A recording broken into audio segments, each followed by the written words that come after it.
Meus prezados e queridos irmãos, é uma honra, uma alegria. Estamos iniciando aqui uma live onde estaremos recebendo o reverendo pastor Napoleão Falcão, que estará nos trazendo grande aprendizado e ensinamento da palavra do Senhor.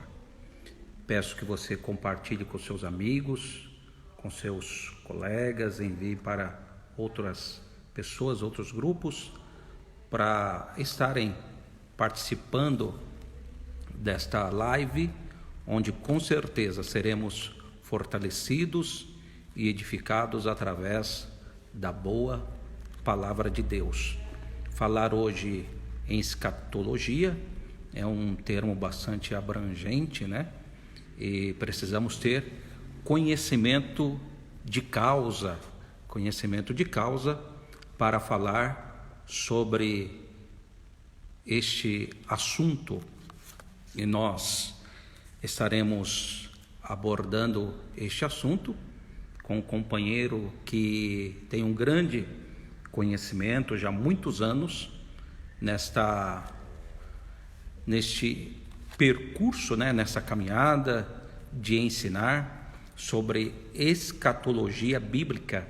E hoje o nosso tema central estará sendo sobre arrebatamento.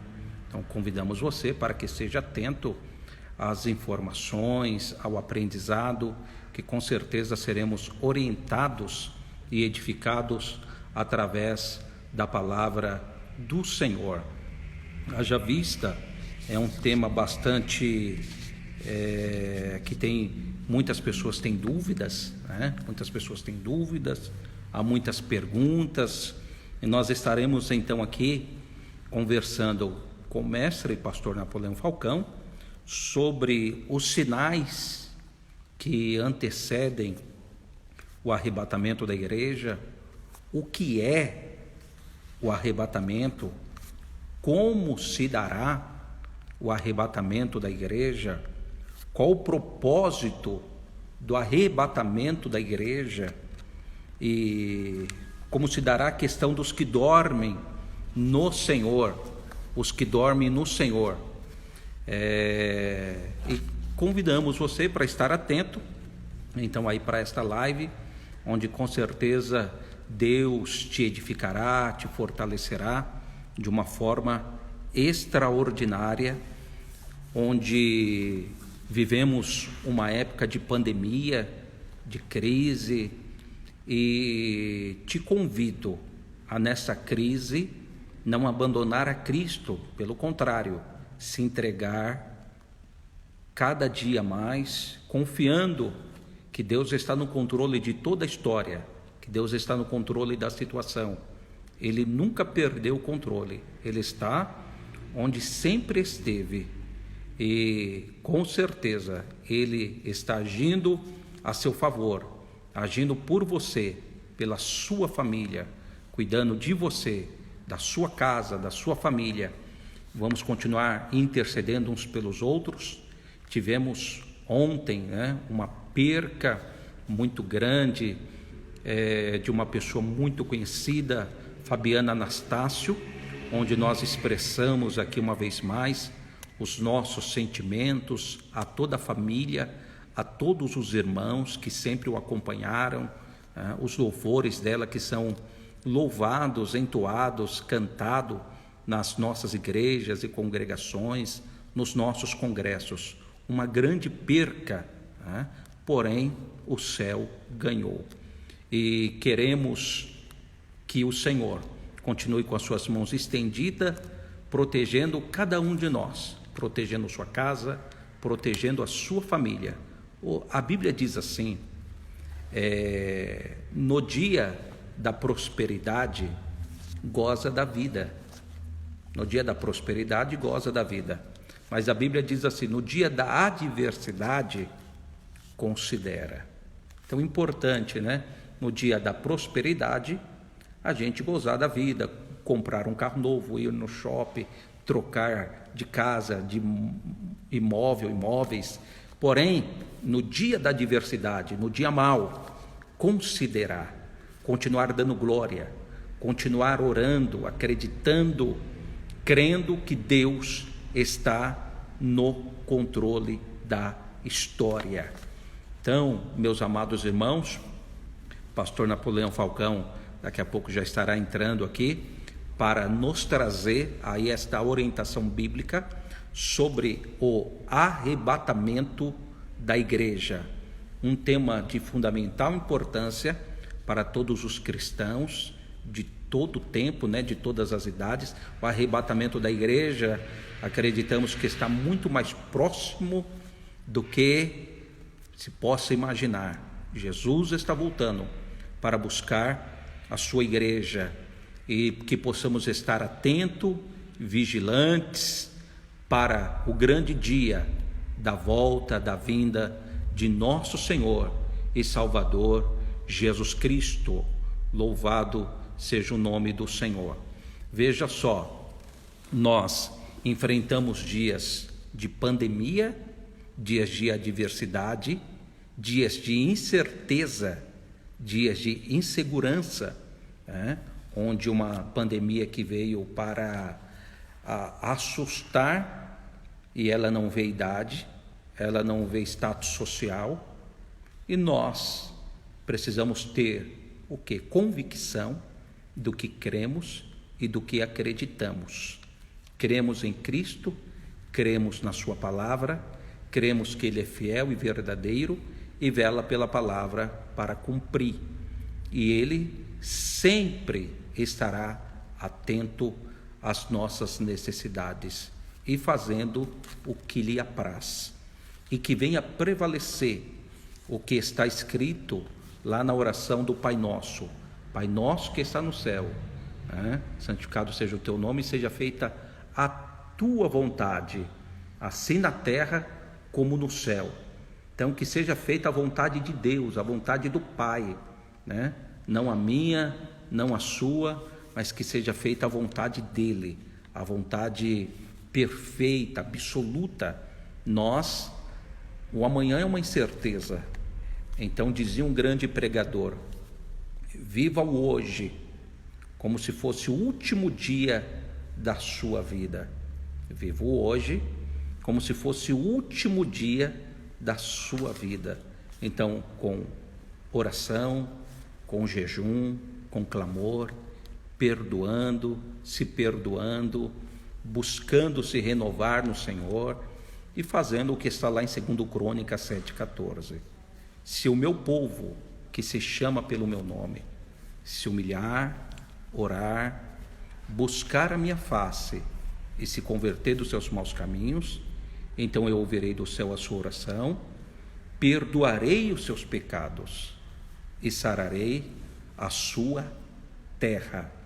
Então, nós contamos aí com você nesse momento de sempre atentos à oração, a uma vida de oração, a uma vida de jejum, a uma vida de se entregar, de se prostrar, de se humilhar diante do Senhor Deus Jeová. Está entrando aqui o reverendo pastor Napoleão Falcão. A paz do Senhor, meu querido.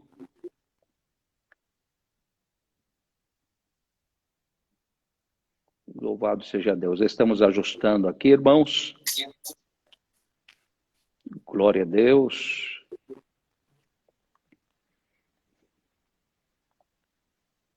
Estamos fazendo os ajustes aqui. Queremos que vai dar tudo certo aqui. Enquanto isso, os irmãos estão entrando. Maravilha. Glórias ao nome do Senhor. Glórias a Deus.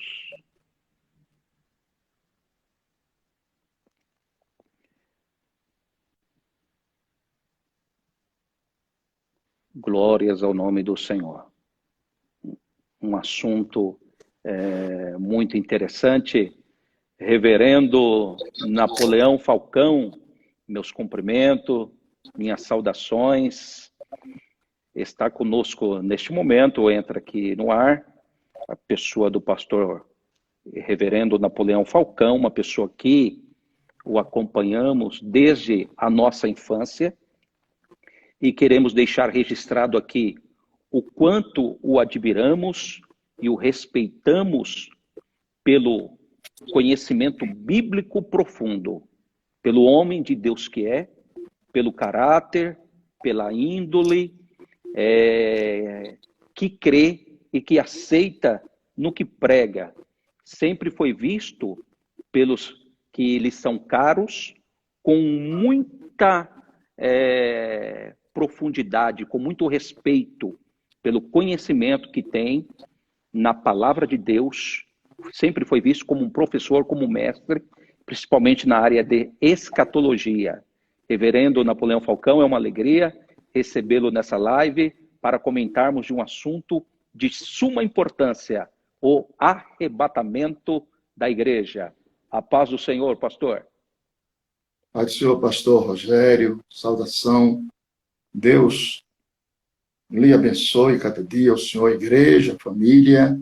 Muito obrigado pela honra de estarmos nesta live, nesta noite, dia 5 de junho, para cooperarmos com a obra de Deus neste tempo de pandemias, levarmos uma palavra de renovo e de esperança para os salvos em Cristo Jesus que estão esperando o arrebatamento da igreja. Quero cumprimentar também a senhora, sua mãe, pelo transcurso do seu aniversário hoje. Amém. Que Deus continue abençoando a ela, toda a sua família, a igreja aí em Mauá, que já tive a oportunidade e a honra de cooperar com o seu ministério aí em Mauá. Estamos sempre às suas ordens, pastor Rogério. Amém, pastor Napoleão. Uma alegria. Eu quero, neste momento, iniciar com uma oração e, em seguida, nós já estaremos ouvindo o pastor Napoleão Falcão, trazendo aí os ensinamentos sobre o arrebatamento da igreja. Eterno Deus e absoluto Pai, no nome de nosso Senhor e Salvador Jesus Cristo, nós queremos te ser agradecido por este momento, por esta oportunidade, em que o Senhor nos permite e proporciona de estarmos, ó Pai, através deste canal das redes sociais, podendo usufruir, podendo aprender através, ó Pai, dos teus servos, ó Deus, que têm se empenhado e se entregado para o aprendizado da palavra. E que nesta noite será nos transmitido as riquezas eternas, Deus do céu, da eternidade, Pai eterno, Pai querido, onde veremos o céu por dentro. Espírito Santo, que cada pessoa que está nos ouvindo, participando, seja profundamente edificado, fortalecido, renovado, que as suas forças sejam renovadas, a sua esperança, a sua alegria. Continue conosco, ó Pai. É o que te pedimos em nome do Senhor Jesus. Pastor Napoleão Falcão, antes de entrarmos no assunto, eu estava lendo um artigo hoje e falava justamente assim, que as crises globais estão exigindo soluções globais e que é hora de criar uma Constituição Mundial. Daí um grupo de filósofos e ativistas estão propondo uma norma que sirva de bússola de todos os governos para um governo do mundo. Então nós vemos aí a cada dia o governo do anticristo se aproximando. E aí que se dá... É isso, mulher. Você não é crente? Sim, pastor, pode dizer. O momento da importância do arrebatamento da igreja. Glórias a Deus. Glória a Deus. É isso, pastor. O embrião, né, na realidade, está formado, né? Cada dia nós vemos os sinais. E essas pandemias estão inseridas, né? Desde 1831, com aquela peste bubônica, chamada peste negra, que aconteceu, né? E também a febre amarela, a gripe espanhola, né? A febre tifoide, sarampo, varíola. Isso vem acontecendo numa escala muito abrangente, né? Conotando que são os variáveis sinais que indicam a brevidade da volta de Cristo, né? Nós estamos vivendo nos últimos instantes, né? No ocaso profético. Então, se você ler a Bíblia, abrir a Bíblia em Mateus, capítulo 24, você vê versículos 7 e 8, diz: porquanto se levantará nação contra nação, e reino contra reino, e haverá fomes e pestes e terremotos em vários lugares. Mas todas essas coisas são um princípio de dores. Então, essas pestes, e não fala de peste, fala de pestes. São várias pestes que têm se sucedido na Terra, né? As pestes é uma guerra silenciosa, ela mata tanto quanto a guerra atômica, dizima a humanidade. A tuberculose. A tuberculose, ela dizimou 1 bilhão de pessoas. Meu Deus. 1 bilhão de pessoas, de 1850 a 1950. Então, essa agora já vai com quase 400 mil pessoas mortas, né?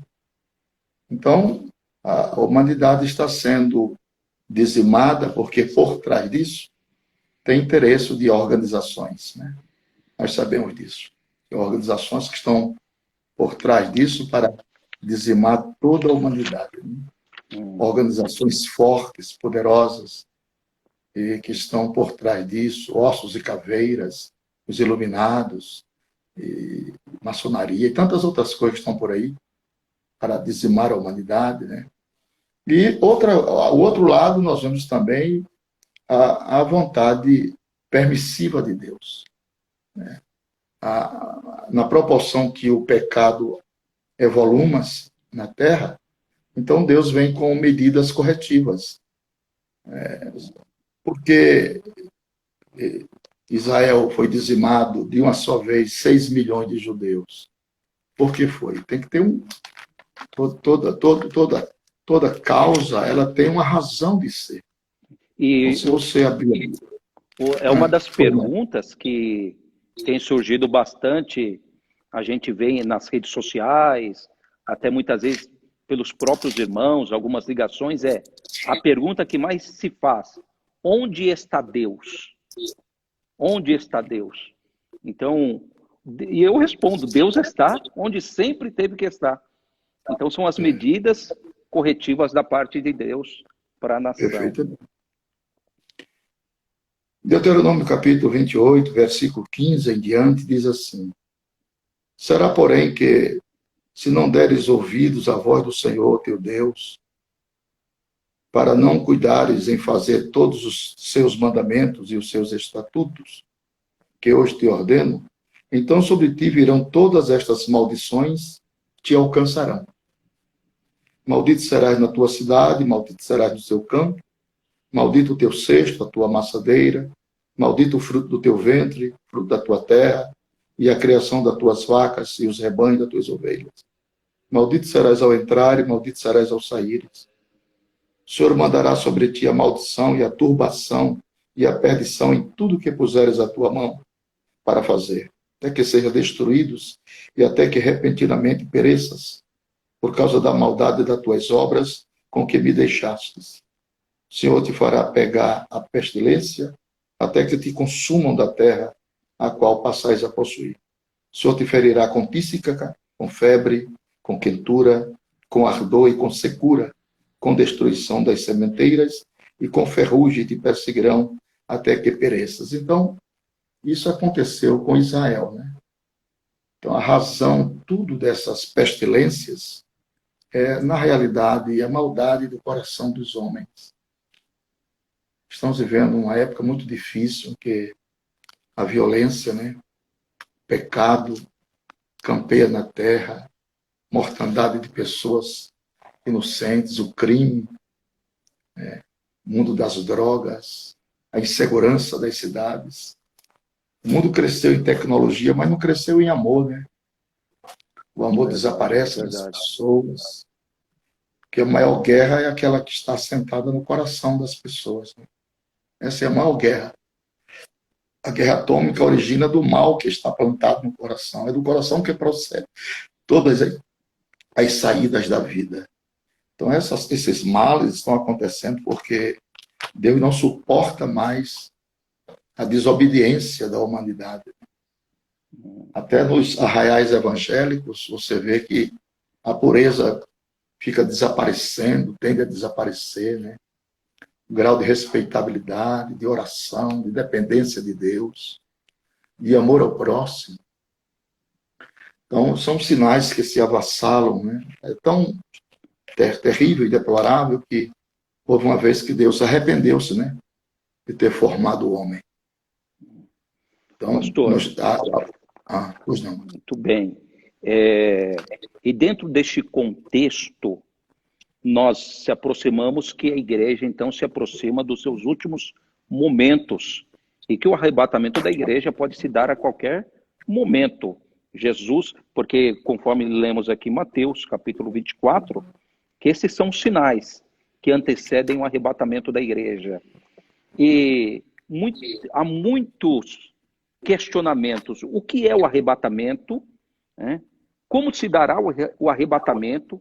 Qual o propósito do arrebatamento? E se tem recompensa para quem vai ser arrebatado? Pode nos ajudar com essas perguntas, pastor? Perfeito. O arrebatamento da igreja, ele está implicitamente inserido em toda a Bíblia, né? Isso não é uma invenção nossa. Nós temos quase 2.000 referências, toda a Bíblia, ao arrebatamento, à volta de Cristo. E a palavra arrebatamento é uma palavra latina, raptare, que significa tirar com violência de um lugar para outro. Então, é uma das grandes promessas que Jesus fez, né? Ele disse, olha, eu vou preparar lugar e virei outra vez e vos levarei. Aí Paulo, ele aclode esta palavra, escrevendo em sua carta, 1 Tessalonicenses, capítulo 4, e versículo de número 1 Tessalonicenses, capítulo 4, versículo de número 13 a 18, ele disse, não quero, irmãos, que sejais ignorantes acerca dos que já dormem, para que não vos entristeçais, como os demais que não têm esperança. Porque se cremos que Jesus morreu e ressuscitou, assim também todos que Jesus dormem, Deus tornará a trazer com ele. Dizemos, pois isto pela palavra do Senhor, que nós os que ficarmos vivos, para a vinda do Senhor, não precederemos aos que dormem. Que o mesmo Senhor descerá do céu, com alarido, voz de arcanjo, trombeta de Deus. Os que morrerem em Cristo ressuscitarão primeiro, depois nós, os que ficarmos vivos, seremos arrebatados, juntamente com ele nas nuvens, a encontrar o Senhor nos ares, e assim estaremos sempre com o Senhor. Portanto, consolai-vos uns aos outros com estas palavras. Então, nós estamos na terra para dois propósitos. A igreja está na terra só para dois propósitos. Carta aos Tessalonicenses, capítulo 1, verso 9 e 10. Porque ele mesmo nos anuncia de nós qual a entrada que tivemos para convosco, como dos ídolos convertestes a Deus para servir o Deus vivo e verdadeiro, e esperar do céu seu Filho Jesus, a quem ressuscitou dos mortos, a saber, Jesus que nos livra da ira futura. Então, são dois propósitos pelas quais estamos aqui. Primeiro, servir a Deus. Segundo, esperar Jesus. Então, nós não temos outra coisa a fazer aqui nessa terra, a não ser servir a Deus nas adversidades, na bonança, em qualquer tempo, e esperar Jesus voltar. Enquanto ele não vem, nós temos a obrigação de cumprirmos o ID e pregar o Evangelho a toda criatura. O Evangelho é o único escape que o homem terá para não enfrentar o juízo final, o trono branco. Só através do Evangelho o homem pode ficar livre da ira de Deus. Então, nós temos razões sobejadas pelas quais estamos na terra, para servir e esperar Jesus. O arrebatamento da igreja é uma realidade enfática. Não é produto da mente de ninguém, está inserido na palavra de Deus. Então, o arrebatamento da igreja, toda a igreja do Senhor, todos os salvos têm consciência, no seu mais alto absolutismo, que Jesus está voltando. Porque a eclodência dos sinais são muito fortes na terra, muito forte. E a miúdo, né? São sinais acontecendo, né? A gestação, esses princípios de dores que nós estamos passando agora, de Mateus capítulo 24, verso 8, esse princípio de dores, ele é uma metáfora, né? Porque, segundo a ciência, uma mulher pode sentir de 60 a 100 contrações. Então, nós estamos vivendo as últimas contrações. As últimas contrações. Para que apareça, né, a gestação da criança. Então, Jesus está voltando a qualquer momento. Não temos mais a olvidar, nenhuma dúvida deve parar no coração daqueles que servem a Deus. Então, a vinda de Jesus é uma realidade expressa na palavra de Deus. Claro que ele virá uma só vez, mas as fases são diferentes, né? Na primeira fase, ele virá só para a igreja. Na segunda fase, ele já virá com a igreja. Na primeira é para a igreja, na segunda é com a igreja. Glória. Ele virá para ressuscitar os mortos e transformar e arrebatar os vivos fiéis. Todos os mortos em Cristo, mesmo aqueles que morreram em desastres de navios, né? Aqueles que foram submergidos nas águas dos oceanos, eles vão ouvir o clamor grande da trombeta de Deus. Glória. O diapasão espiritual estará nos ouvidos dos salvos para discernir que esta é a voz da conclamação para a eternidade. Então, isto são fatos legíveis, proféticos, que estão expressamente inseridos dentro de todas as profecias relacionadas com o fim.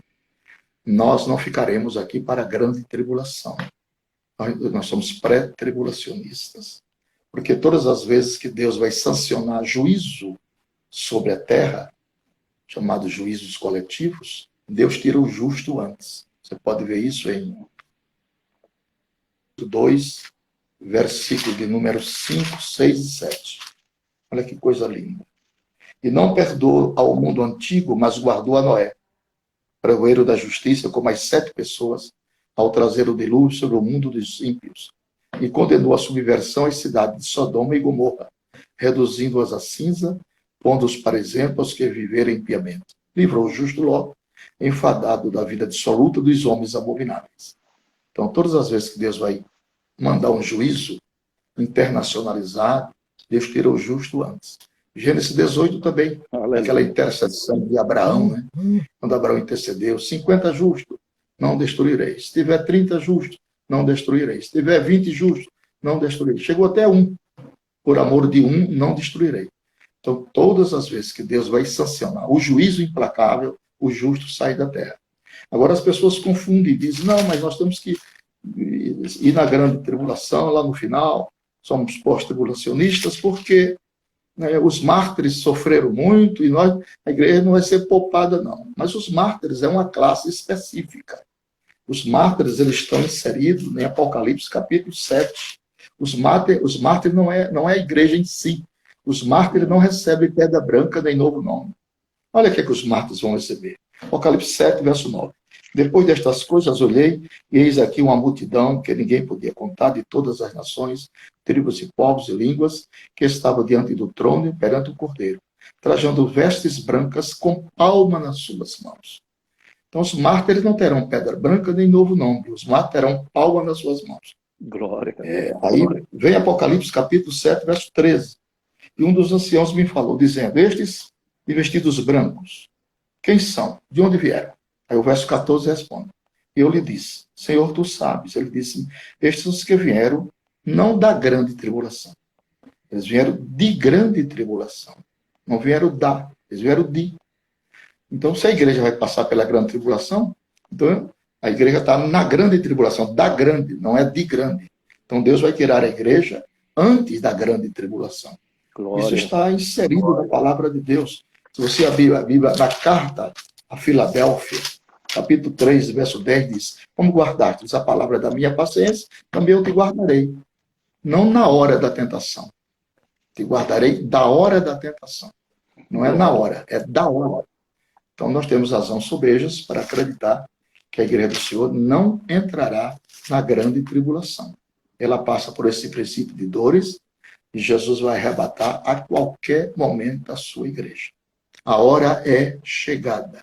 Nós não temos muito tempo mais aqui na Terra. Essas pandemias são sinais fortes, são vozes gritando, são trombetas que estão tocando para clarear e despertar aquelas pessoas que estão duvidosas da fé. aquelas pessoas que não estão cuidando da sua vida espiritual, como deve ser cuidada, né? Então, esses sinais são gritos, como aí vem o noivo, aí vem o noivo. São gritos que está havendo pelo Espírito para despertar o maior número, porque a política de Deus, a eclesiástica, é salvar o homem. O alvo de Deus é não perder ninguém. Deus não quer perder ninguém, ele não tem prazer na morte do ímpio, ele ensina os homens. A graça de Deus foi manifesta, trazendo salvação a todos os homens. Então, Jesus é um patrimônio da humanidade. Então, para isso, ele realizou 7 dispensações e 8 alianças para salvar o homem. Um Deus que salva Manassés, o primeiro infanticida da terra, matador de crianças, ele já me disse qual é o amor que ele tem no seu coração pelo homem, a sua imagem e semelhança, a coroa da sua criação.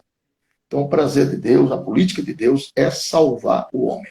Ele não precisa do homem, mas ele fez os céus, o grande palácio, para morar com os homens. Para morar com os homens. Isso ele mostrou, porque Deus é gregário, Deus é um ser sociável. Ele usou isso várias vezes, falando com Adão no jardim, falando com Moisés cara a cara, dizendo que Abraão era seu amigo. Então, Deus gosta desse relacionamento interpessoal. Então, os céus é um país glorioso, ditoso, pungente, magnífico, indescritível, real, pleno e absoluto, para que os homens morem com seu Criador. Então, Jesus veio para comprar homens de todas as nações, tribos, línguas, para serem adoradores do verdadeiro Deus. Deus está esperando este homem. Para isso, ele realiza alianças, né? Dispensações que são tempos probatórios da graça de Deus oferecida aos homens. Deus não quer, Deus não tem prazer que o homem se perca. O prazer de Deus é salvar o homem. O prazer de Deus é trazer uma reconciliação. Pastor, o senhor acredita que após esse processo da pandemia, nós teremos uma igreja diferente, uma igreja mais séria, uma igreja mais voltada para oração? Como que o senhor vê o processo da igreja pós-pandemia? Tem a igreja antes pandemia e a igreja pós-pandemia. Como que é na ótica do senhor, que é um estudante da escatologia bíblica, como que o senhor vê a igreja pós-pandemia? Tomara a Deus, pastor Rogério, que a igreja volte ao seu estado de origem, que é dependência de Deus. No reino das 8 bem-aventuranças, a primeira bem-aventurança é essa. Bem-aventurado é aos pobres de espírito. Bem-aventurado é aos dependentes de Deus. Que a igreja volte a depender do Senhor mais. Que os cultos de oração de joelhos sejam mais frequentados. Que as pessoas voltem a dobrarem-se perante Deus. Que as nossas vigílias sejam marcadas por um processo de oração de joelhos, de quebrantamento, de dependência de Deus. Que a vida espiritual seja encarada com mais firmeza, né? Com mais convicção, com mais amor, com mais denodo, com mais afim. Que a obediência seja generalizada no meio do arraial cristão. Todos obedeçam de coração aos seus pastores, né? Aqueles que estão em eminência, as autoridades constituídas. Que a obediência vale mais do que o sacrifício. Então, que todos entrem nessa simetria de comportamentos espirituais. É tão bonito a vida piedosa de um cristão. Tão bonito quando um cristão exerce a sua vocação cristã dentro desses paradigmas que não podem ser quebrados. O amor deve ser incondicional. O amor não é dom. O amor é fruto do Espírito. Eu preciso produzi-lo. O amor acontece na proporção que eu abro o meu coração. Eu posso fechar o coração e posso abrir. O coração é meu. Deus não legisla em coração fechados. Eu preciso abrir meu coração de par em par, para que haja manifestação do fruto do Espírito. O amor, ele abarca todos os atos redentores da cruz. O amor é o vínculo da perfeição. É o único que compete com a morte. É tão forte como a morte. Então, esse amor deve ser produzido novamente pela igreja. Que haja mais respeitabilidade entre os pares. Haja mais um grau de consideração. Que o nosso vocabulário mude. Um vocabulário cristão, bonito, decente. que cabe em todos os lugares. O vocabulário bíblico, Verdade. ele cabe em todos os lugares. Ele é para todas as classes sociais. É bonito. Ele não tem algazarra, ele não tem chocarrice. Não. É um vocabulário transparente. Um Glória. vocabulário que, quando as pessoas ouvem, se aguçam, se interessam, acham bonito, acham nobre. Né? Porque o mundo não conhece esse vocabulário cristão. Esse vocabulário doutrinário das 3 epístolas pastorais de Paulo. Que fareis, irmãos, quando vos ajuntardes? Né? Salmos, doutrinas, hinos, revelações, línguas, interpretações. Então, o pastor aconselhou para fazermos isto, para promover a edificação dos outros, né? E darmos as mãos uns aos outros, crescermos juntos, né? Mas você sabe que mudou demais, né? Mudou muito o comportamento das pessoas, né? O tratamento das pessoas, o vocabulário das pessoas, Sim. o traje das pessoas. Tem mudado demais, né? Evangelho das conveniências, né? Evangelho de tomar lá e dar cá, evangelho das negociações, evangelho da autoajuda, evangelho do dinheiro, da pseudo-prosperidade. Evangelho não é isso, nunca foi isso. Nunca foi isso. Evangelho é reino. Evangelho é o reino de Deus implantado no coração do homem. Mas buscar em primeiro lugar o reino de Deus e a sua justiça. As coisas atinentes à vida, ela corre na paralela. As coisas são coisas. Se você cuidar da sua vida espiritual, trabalhar para o reino, a grandeza do reino de Deus, Deus vai cuidar de você. Que Deus não quer nada de graça de ninguém. Deus não deve nada para ninguém. Oh, glória. Então, todas as vezes que você hipoteca o seu tempo a adorar a Deus, a servir a Deus melhor, a persuadir outros homens à salvação, a trabalhar no sentido de edificação da igreja. A igreja precisa ser edificada, o nome de Deus precisa ser glorificado, as almas precisam ser salvas. Quando você compreende isso, que a sua vida cristã deve ser pautada nesses parâmetros, então você está exercendo a verdadeira mordomia do tempo. Porque o tempo passa muito rápido. Verdade. O tempo passa e nós voamos. A vida é como a lançadeira de tecelão. A vida é como a sombra que declina. A vida é como navios veleiros, como correio, como fumaça, flor da erva, conto ligeiro. De repente passa. A cada dia que você vive, você está mais longe do berço, está mais perto da sepultura. Então, o tempo de fazer é agora. Né? O tempo de usar os dons, as aptidões para pregar o evangelho é agora. Não importa se tem título, se não tem título, você é uma testemunha de Deus. Testemunha para testemunhar daquilo que Jesus fez. A simplicidade, né, pastor? Eu me recordo, o senhor louvou um hino que a gente louva costumeiramente, mas o senhor começou a louvar com uma graça tão profunda, tão grande, aquele louvor. No céu não entra pecado. A igreja foi tomada por um sentimento de glória, pastor. A unção foi derramada sobre a igreja. Aí você vê pessoas sendo batizadas com o Espírito Santo. Então está dentro disso que o senhor está falando, o nosso vocabulário, a nossa forma de transmitir o evangelho. Muitas vezes as pessoas estão transmitindo de uma forma muito chula, muito pequena, rebaixando o evangelho. E o evangelho é uma coisa formidável, fantástica, tremenda. Eu gostaria que o senhor comentasse também quais as recompensas para o cristão. Porque a Bíblia diz que eles serão recompensados. E tem os tipos de obras, né, que acompanharão. A de ouro, de prata, pedras preciosas, madeira e palha. O que isso significa, pastor? Pois é, pastor, você veja que a salvação ela é um ato de fé. Né? Pela graça sois salvos por meio da fé. São 3 elementos que processam a salvação do homem. Eles trabalham em conjunto. Romanos 3, 24 e 25. É a graça, a fé e o sangue. A graça manifestada, a fé operante e o sangue derramado. Glória. Então, depois que você recebe esses 3 elementos para ordenar a sua salvação, você agora precisa produzir os frutos da salvação. E um dos grandes frutos da salvação, além do caráter cristão, é persuadir homens à salvação. Porque aquilo que tem valor diante de Deus são almas que você ganha para Jesus. Como está escrito em 2 Coríntios 5:10.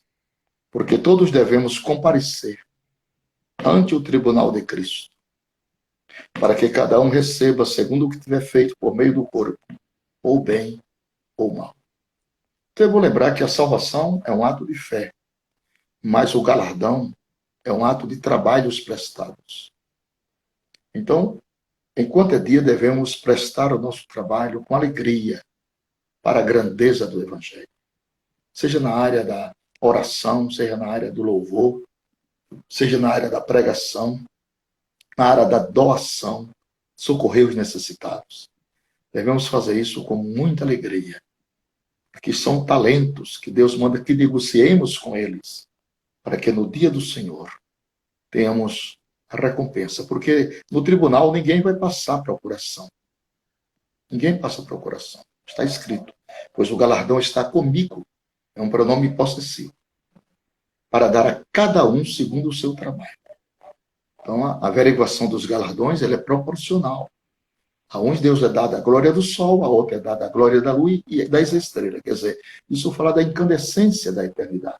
Os corpos serão diferentes em glória, na proporcionalidade do galardão. Então, o galardão fala de três coisas. Fala de bondade, fala de justiça e fala de soberania de Deus. O galardão difere da salvação. A salvação é fé, como já falei. Crê no Senhor Jesus, serás salvo tu e a tua casa. Mas o galardão é proporcionado pelos trabalhos prestados. Aí Paulo diz, cada um veja como está edificando. Porque ninguém pode pôr outro fundamento, a não ser Cristo e este crucificado. Então, porque já muitos falsificadores da palavra entraram no mundo, porquanto conhecemos que é já a última hora. Então, devemos caprichar a cada dia mais, ter zelo por nossa salvação. Salvação é um diamante que deve ser sempre burilado, sempre lapidado, né? Sempre limpo esse diamante, nosso coração como templo do Espírito Santo, nossa mente como prescursora das grandezas de Deus, porque a mente trabalha com a consciência, e a consciência é o tribunal secreto da nossa alma. Ele só tem duas notas, 10 ou é 0, ora acusa, ora defende. Ele que avaliza os nossos trabalhos e a nossa consciência. Então, Paulo disse, se a tua consciência não te acusa, maior é Deus. Então, o maior patrimônio de um ser humano aqui na Terra, um cristão, é uma consciência limpa. Uma consciência limpa. Há pessoas que estão cheias de riquezas materiais, mas não conseguem dormir de noite. E a consciência não lhe deixa dormir. Eu li na traseira de um caminhão, você é tão pobre que só tem dinheiro. As pessoas tão pobres que só têm dinheiro. Tem outros valores correlacionados com a vida, né? O caráter, o brilho, a candura, a decência, a ética, né? O esmero, a comunhão com Deus. Há pessoas que conhecem a Bíblia, mas não conhecem Deus ainda. Então, conhecer a Bíblia decorado é uma coisa, conhecer Deus é exercer com Ele uma intrínseca comunhão. Viver o dia a dia com o Senhor, nessa comunhão amistosa, nessa vida diária, nessa pedagogia de oração, 24 horas, ligado com Deus, tempo de pandemia, tempo de santificação. Né? Deus está dando tempo para nós ficarmos em casa, para algumas reflexões, para buscar a Deus com mais intensidade, porque vai chegar dia que será muito triste. Verdade. Pastor, eu vou fazer uma pergunta ao senhor. Nós tivemos ontem uma perca muito grande de uma mulher de Deus, uma referência no mundo cristão, nossa irmã Fabiana Anastácio, vizinha nossa aqui de Santo André. E hoje, nas redes sociais, eu me deparei com algumas argumentações que me deixaram muito chocado, muito triste, ao ver a pobreza de espírito e de expressão das pessoas, sem nenhum sentimento. Muitas, por causa de muitas denominações que fazem as suas preleções baseadas em coisas e não na Bíblia, o povo generaliza tudo. E fizeram uma comparação trazendo para ela. Cadê os pastores? Por que não curaram ela? Por que ela não foi curada? Por que Deus não ressuscitou ela? Cadê os pastores? Cadê as igrejas? Que estão todas fechadas. Então eu vi até pessoas que se dizem cristãs trazendo depoimentos como esse. E eu lhe pergunto, pastor, o maior interesse de Deus, é curar ou é salvar? Porque muitas vezes nós estamos baseados tanto só na cura, e o maior projeto que eu vejo de Deus foi a de salvação. Ele veio para salvar. Nos ajuda aí, pastor, com essa resposta, por gentileza. Pois não, pastor. O profeta Isaías, ele dita para nós que Deus leva o justo antes do dia do mal. Nós não temos condições de acrescer nada à nossa existência, não sabemos o que vai nos acontecer amanhã. A morte veio para todos. Depois que Adão pecou, a morte generalizou-se na terra. A morte física, a morte espiritual e a morte eterna. Jesus provou a morte por nós também. Então, existem assuntos na Bíblia porque Deus leva o justo. Deus leva o justo. Eu tinha 2 pastores muito amigos, que eram Otoniel e Osiel. Otoniel e Osiel era, meu Deus do céu, na década de 70, eram as pessoas mais procuradas no Brasil. Tinha uma cruzada, Fonte de Milagres. Eles 2 tanto cantavam como pregavam. Pois é, aprove a Deus levá-lo, os 2 com as suas 2 esposas e mais o pastor que o conduzia. 5 corpos colocados em saco plásticos. Existem coisas que nós não temos condição de argumentar aqui. A eternidade é que vai revelar. Esses argumentos são precipitados. Não se pode argumentar. Deus leva o justo antes do dia do mal. Antes do dia do mal.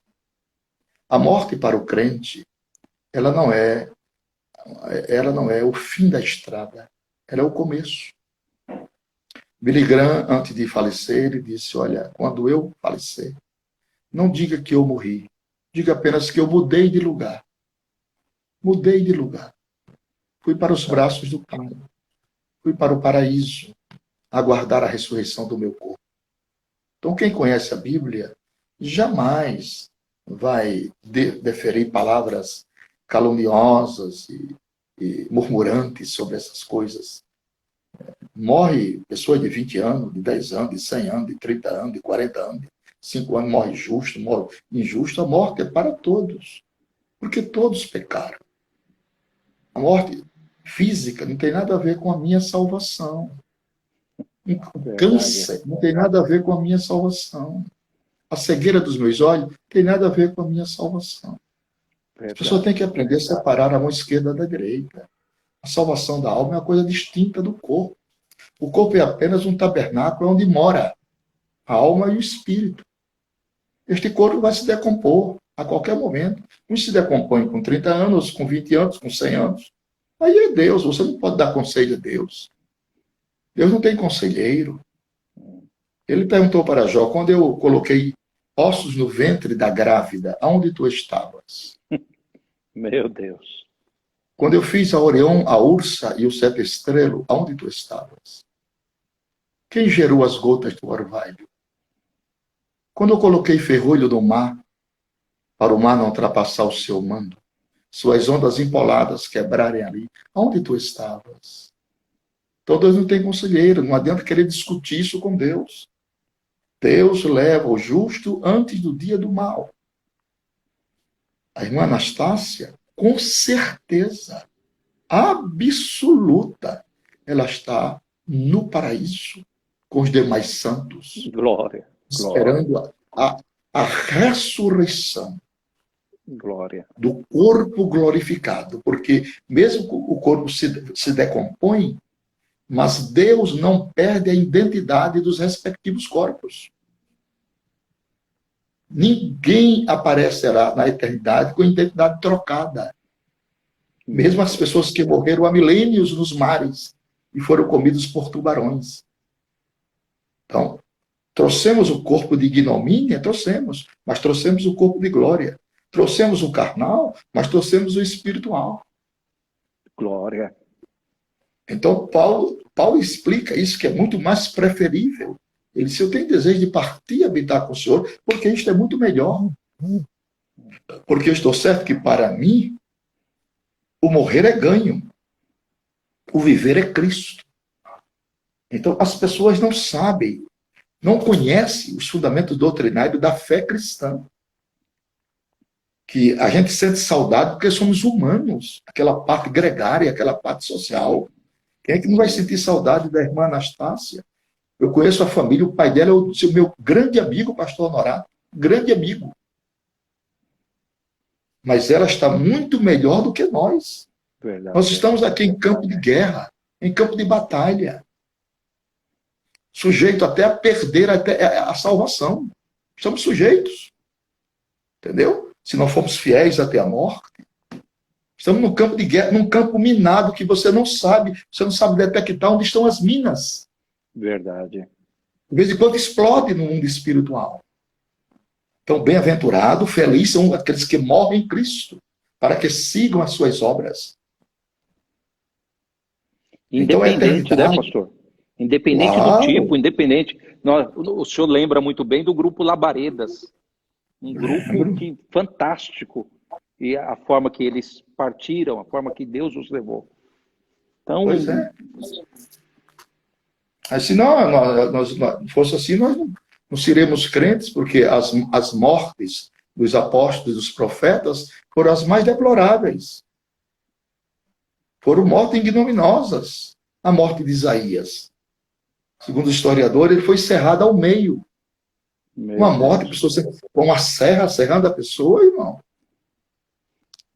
A morte de Tiago foi decapitado. Paulo foi decapitado. Pedro, segundo os historiadores, foi crucificado de cabeça para baixo. Outros que morreram num caldeirão de azeite fervendo não negaram a Cristo. O corpo se decompõe aqui e se arma em glória na ressurreição.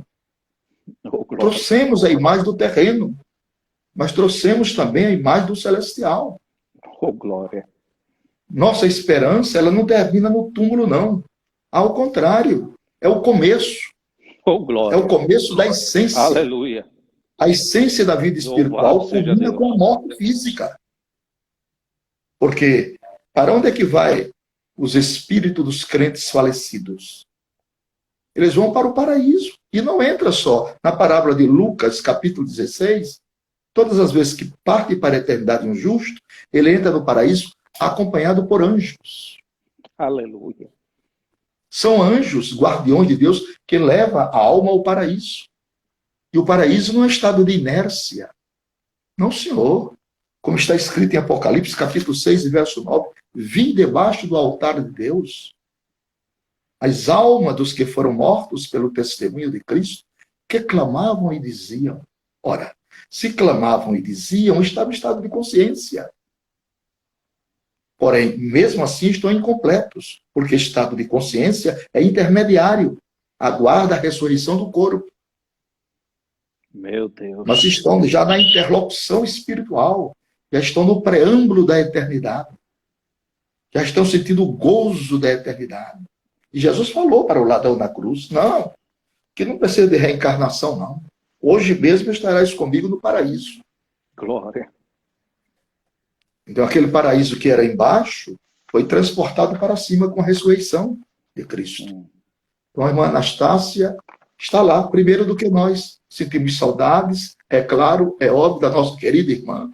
Seus pais chorando, também sentindo saudades. Nós não somos de ferro, nós somos gentes. Somos seres humanos. Quando sai um ente querido da gente, a gente sente, chora. Ninguém é de ferro, ninguém é autômata, a gente é gente. Mas é um choro com contentamento, é um choro com gozo, é um choro movido de esperança. São Paulo disse, nós não somos como os demais homens que não têm esperança. De maneira nenhuma. Porque se Cristo morreu e ressuscitou, todos que em Jesus dormem, Deus tornará a trazer com eles. Então, a nossa esperança está gravitada na palavra, nos fundamentos doutrinários da nossa fé. Nós não podemos perder isso. O túmulo não é o fim, o túmulo é o começo da eternidade. Glória ao nome de Jesus. Pastor, o senhor trouxe uma mensagem também. Sei que o nosso tempo está finalizando, mas para finalizar aí com uma palavra de ânimo para os irmãos, como foi a providência de Deus para o povo no deserto? Como o povo, como Deus cuidou. O senhor trouxe sobre um relato que o senhor teve com o general, o que precisava para viver no deserto, né? A quantidade de pessoas, o que eles precisavam e o que Deus fez por eles. Pois é, pastor Rogério, eu tive essa informação precisa dos Estados Unidos, né? Foi feita uma pesquisa pelo alto comando de oficiais generais americanos, crentes, e eles batalharam muito, fazendo análise, né? Conjunção de valores, chegaram a cálculos interessantes. Eram aproximadamente 3 milhões de pessoas, né? Que era 650.500 homens. Fora mulheres, crianças, velhos, adolescentes. Então, eles precisavam ali de 1.500 toneladas de alimento. Meu Deus. Então, Deus fazia chover 1.500 toneladas de alimento todos os dias. Oh, Não é glória. brincadeira, não. Eles precisavam de 41 milhões, 580 mil litros de água por dia. O deserto não tem água. Não tem rio, nem temporário, nem permanente. Deus traz à existência o que não existe para abençoar o povo. Colocou uma nuvem para protegê-lo do sol, para não morrer de inanição. Rasgou o Mar Vermelho em 4 quilômetros e 800 metros de diâmetro para o povo atravessar numa noite. Que se fosse em fila indiana, levaria 35 dias e 35 noites para o pegar. Então, Deus, quando manda, quando comissiona, Deus segura, sustenta, glória. dá condições. Né? Então, nós não precisamos temer o Deus que sustentou Israel no deserto por 40 anos, dando a eles cordonizes do mar, dando a eles maná, dando a eles água fresca da rocha, uma coluna de fogo à noite para não ser mordido de serpentes venenosas, e uma nuvem de proteção durante o dia, esteve com ele todos os momentos. É o Deus que está conosco, está com a sua igreja, está com o seu povo. Não precisa você temer. Essa tempestade vai passar. Amém. Dias melhores vão chegando para a igreja continuar a sua tarefa de pregar o evangelho e ganhar almas para o reino de Deus. Muito obrigado, pastor Rogério. Eu que agradeço o pastor Napoleão Falcão pela sua participação. É sempre uma alegria, uma honra. O senhor desfruta do nosso respeito, do nosso carinho. Eu peço para o senhor encerrar essa live com uma oração por todos nós. Nosso Deus e Pai, te louvamos por mais uma live desta feita com o pastor Rogério Oliveira. Continuas abençoando a igreja que ele pastoreia, a sua família. Senhora, a sua mãe está completando um ano hoje. Abençoa a tua filha, a toda a tua igreja no Brasil e no mundo. Dá graça ao teu povo para suportar as adversidades desta vida em oração contigo, crendo na tua provisão. Guarda todos nós e dá-nos a tua bênção diária. Em nome de Jesus nós oramos. Amém. Amém. Muito obrigado, pastor. Um forte abraço. Obrigado. E estaremos acompanhando o seu curso aí, que o senhor está ministrando também. Deus abençoe. Obrigado. Fique com Deus. Paz do Senhor. Amém. Paz do Senhor. Paz do Senhor a todos os irmãos. Deus abençoe.